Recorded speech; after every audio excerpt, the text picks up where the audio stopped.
Welcome to Civitas Handshake. In these partner cities, experts and local authorities join forces in Handshake to design, develop and implement over 60 solutions across 13 cities on making cycling a more attractive everyday mode of transport. In their endeavors, the city partners are supported by Isinnova from Italy, who coordinates the project, Iclei from Germany, Mobile 21 from Belgium, Decisio, the Urban Cycling Institute and Velo Mondial, all three from the Netherlands. The solutions that the cities worked on may be multifaceted or interconnected, but each solution fits into one of four categories of activity that help drive the performance of successful cycling cities. My name is Pascal van der Noord from Velo Mondial, and I will be your host on this trip. Meander with me through the cities, finding out how cycling is organized, what has been achieved, and what the future will bring. Today we will visit Bordeaux, and we will also touch upon Riga. Bordeaux metropolitan area is centered next to the Garonne River in southwestern France, a regular high scorer in surveys on places to live and work. The city environment is very green, something enriched by well-preserved historic buildings. Over the last 15 years, 4 new tram lines have been built. These have helped open up the streets to cyclists and pedestrians and reduce car use. The biggest city in the Baltic states, Riga, blends timeless tradition and cutting-edge cool. A Nordic blonde with a fiery heart, there's far more to Riga than meets the eye. Today, Latvia's capital is an exciting European metropolis at the crossroads of Eastern and Northern Europe. Riga's skyline tells its story. Timeless Gothic spires in the old town mingle with the grand facades of one of the world's richest collections of Art Nouveau buildings on the city's boulevards. In 2017, Bordeaux was ranked as one of the most cycling-friendly cities in the world. When joining Handshake, the ambition was to continue to build on the strong political will that has been generated and goes beyond its initial traffic calming measures. Advances in cycling needs to be embedded in all infrastructure projects across the city as action continues to modernize its public space. In Bordeaux, I'm meeting with Florent Coignac, head of active modes in Bordeaux Métropole. I'm Florent Coignac. I'm in charge of the active mode department in Bordeaux Métropole. We are going to do a bike tour in Bordeaux to see what we did the last years during the Handshake project. And there is a lot of works here because we are developing a new express bus in this area. So this is our Velo Rue. We call that Velo Rue in Bordeaux, our first and only Velo Rue for now, which is an interesting project because we decided to make the bikes priorities in the street. So cars have to wait. You can see the signs said bikes have the priority. So it's a very peaceful street, very long street. And it's a link to the campus, to the universities. So, and it's also a big success for us and an example in France.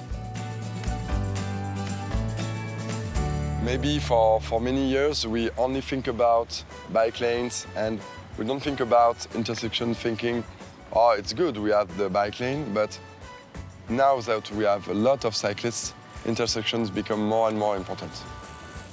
But now there is a lot of restrictions to go in the center. There is less and less cars, so less and less cars parked in the city, and they will delay some car parking because there won't be any cars anymore. Czech, we did a study, a bioeconomic study about this bridge to show and to show how beneficial it was. And the numbers are also very impressive to see all the advantages of this experimentation and this action. Because today no one can imagine we turn it again into a car bridge. Like in any other city, in Bordeaux, political will is a very important driver for change. The new political team, elected in 2020, was willing to develop cycling, reduce a space dedicated to cars, promote walking and thus represent change. Working with Copenhagen with city officials helped to put safety and cycling on the agenda even more. The COVID-19 pandemic crisis has acted as an accelerator for cycling policy. Cycling increased considerably during the pandemic and has been accompanied by the creation of an emergency cycling plan that aimed to help people cycling after the confinement period by developing infrastructures and services. There is a lot of traffic jam in France, and we have to work on all the alternatives to cars.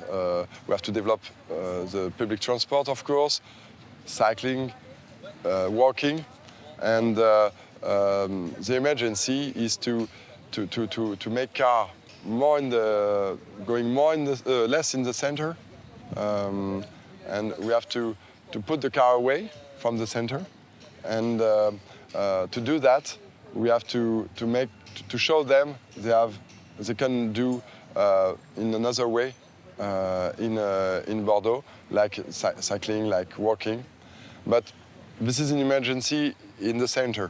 But there is also an emergency on the suburbs and the cities around Bordeaux, where we have to do a lot to turn all the places made for cars.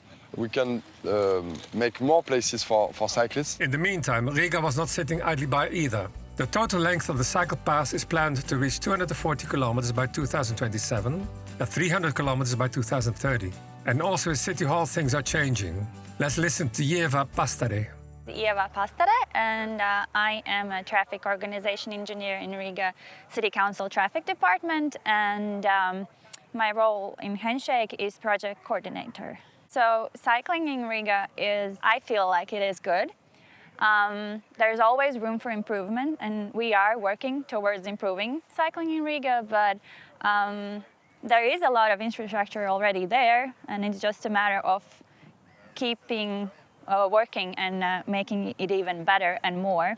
One big change that is happening right now in Riga City Council Traffic Department is that there is a new division created just for cycling, and its main focus is going to be cycling. So we're going to have a dedicated team that takes into account all the needs that cyclists have. All different teams were working together and having like cycling in mind, but now there's going to be 4 new people that are going to be completely focused only on cycling and also like pedestrians and mobility. Handshake has provided Bordeaux, Riga and Kraków a better understanding on how to organize safety on the roads, especially on the intersections. They've been able to learn from the best as the best also learned from them.